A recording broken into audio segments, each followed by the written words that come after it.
J'aimerais introduire à ce propos, pour caractériser le langage, la langue de Fourier, une expression qui m'avait frappé et que j'avais lu dans la réédition d'un livre qui avait été publié chez Léo Cher en 2004, et qui est de Arnaud Bertinac, qui traduit d'une façon imaginaire, peut-être comme l'a fait Italo Calvino aussi à l'égard d'un certain nombre de textes imaginaires, qui s'appelle La déconfite gigantale du sérieux, attribuée à un Pietro di Vaglio qui vivrait au début du XVIIIe siècle et qui a participé à des groupes de révolutionnaires de l'Italie romantique. Déconfite gigantale du sérieux, l'expression même qui est faite avec des néologismes, des termes totalement construits, fait penser à cette possibilité de reconstruction, de travail de la langue, d'invention faite sur la langue qui était propre à la pensée et à la littérature rabelaisienne du XVIe siècle et qui est devenue, à partir du XVIIe, de la réforme classique, tout à fait impossible. La langue est devenue, je disais tout à l'heure, mot d'ordre, elle est devenue ordre dicté par les pouvoirs politiques, justement, de la société civilisée. Elle est devenue quelque chose dans lequel il est impossible d'introduire des modifications à loisir. Or, cette déconfite gigantale du sérieux est toujours au centre de la pensée de Fourier. Benjamin, dans l'étude dans les notations tout à fait remarquables qu'il a faites sur Fourier, dans les passages parisiens, mentionne chez Fourier comme qualité fondamentale, d'ailleurs en attribuant également à Karl Marx le mérite de l'avoir signalé, cette puissance critique qu'il y a dans son humour. Et tout ce qu'a écrit Fourier, tout en étant, disons, entre guillemets, profondément sérieux, c'est-à-dire profondément important pour la pensée contemporaine et celle de toute l'ère du capitalisme, de l'économie libérale qu'il a critiquée de fond en comble, et n'est pas sérieuse dans le sens où elle n'est pas effectivement, tout en se disant scientifique, une pensée exprimée dans la langue d'une science. Elle n'est pas exprimée non plus dans la langue d'une politique. Elle a sa langue propre, elle a ses néologismes, elle a ses naïvetés, elle a cette manière tout à fait extraordinaire d'exposer les choses et de décaper le réel. J'en prends, pour revenir sur ce que je viens de dire, à l'envers, c'est-à-dire que je repasse un petit peu à l'envers en remontant sur ce que je disais à l'égard de la possibilité de voir le réel. J'en prends un exemple que je recopie simplement et que je lis, qui est tiré d'un passage dans lequel justement il critique ce qui est un de ses objectifs,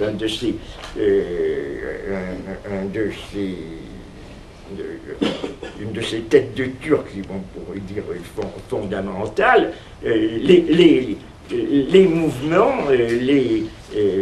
l'activité de la bourse, toute l'activité de ce capitalisme financier qu'il a bien vu être tout à fait fondamental lorsqu'il s'est installé au-dessus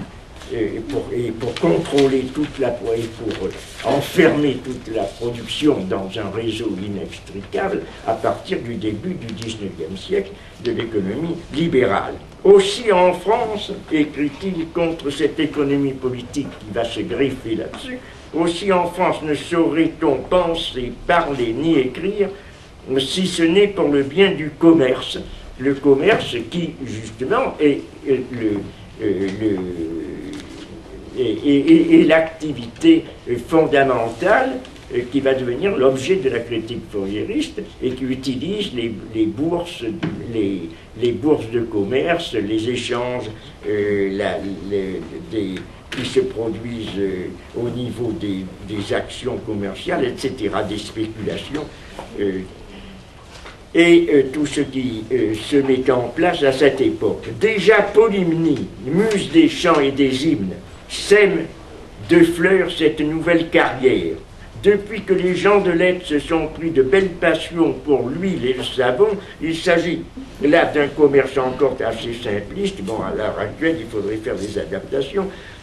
nécessaires. Depuis que les gens de lettres se sont pris de belles passions pour l'huile et le savon, Polymnie a dû se familiariser avec l'épicier du coin. Des expressions fleuries ont remplacé l'ancien langage des marchands, et l'on dit en style oratoire: les sucres, les livres sterling ont fléchi, ont faibli, c'est-à-dire que le change sur Londres est en baisse. Les savons jouent un beau rôle, c'est-à-dire augmentent. Vous eussiez dit il y a quelques années, en parlant d'une troupe d'accapareurs, ces vampires ont causé par leurs sourdes manœuvres la rareté et l'enchérissement de telles denrées.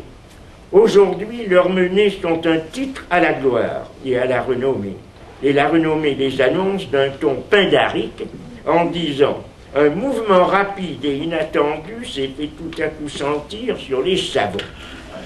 À ces mots, il semble voir les pains de savon s'élancer au-delà des nues, tandis que les accapareurs de savon remplissent l'univers de leur nom. Quelque objet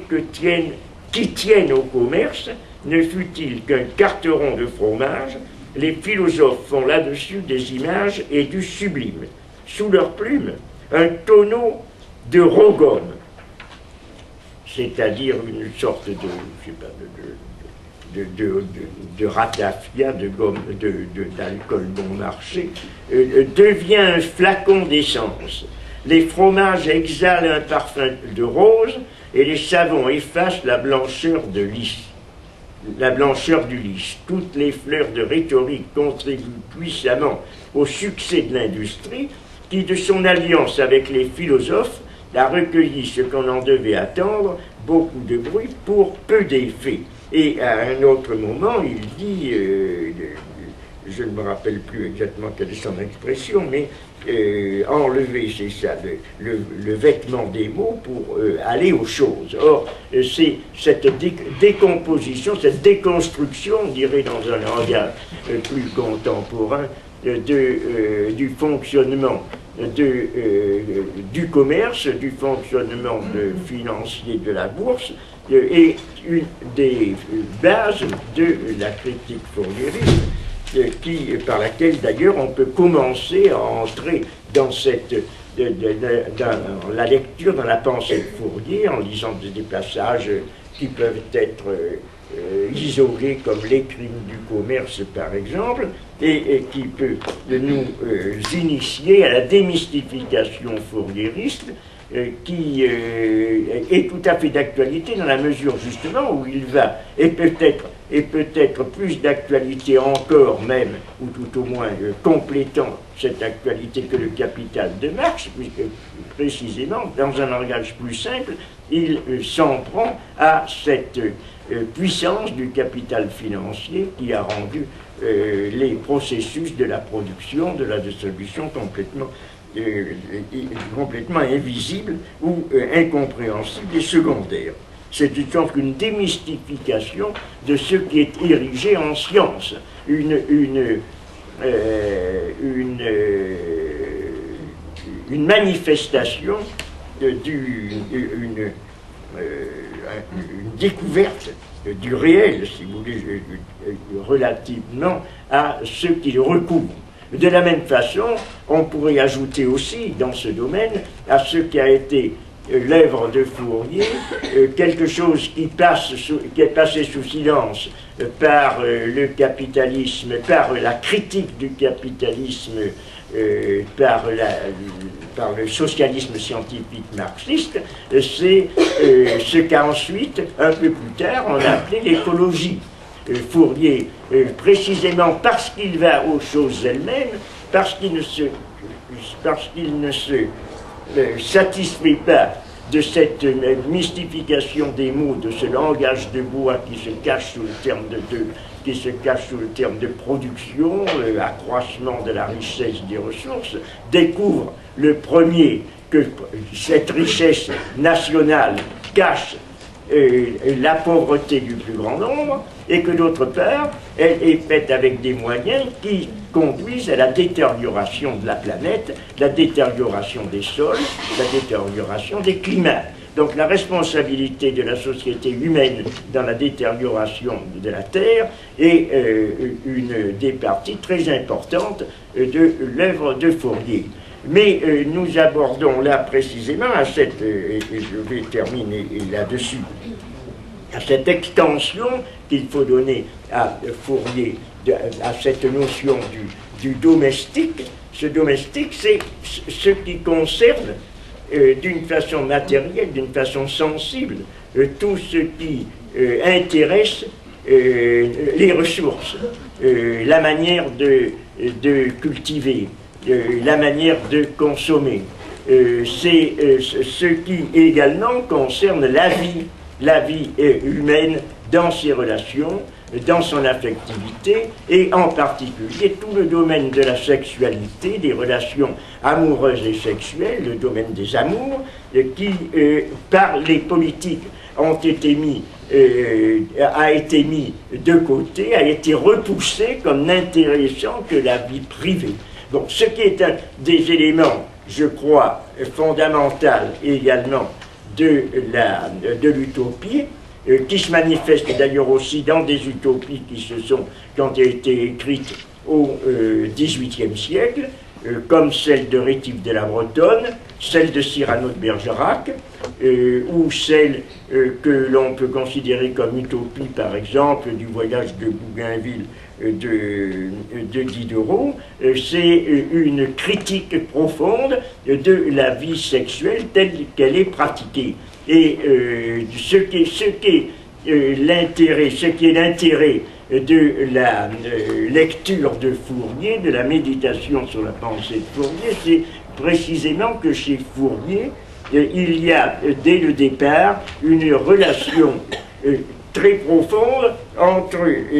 entre la vie sexuelle et la vie politique, ou tout au moins qu'il n'y a pas de différence entre l'une et l'autre, qu'il y va constamment de l'une à l'autre, que le collectif et le privé se mélangent.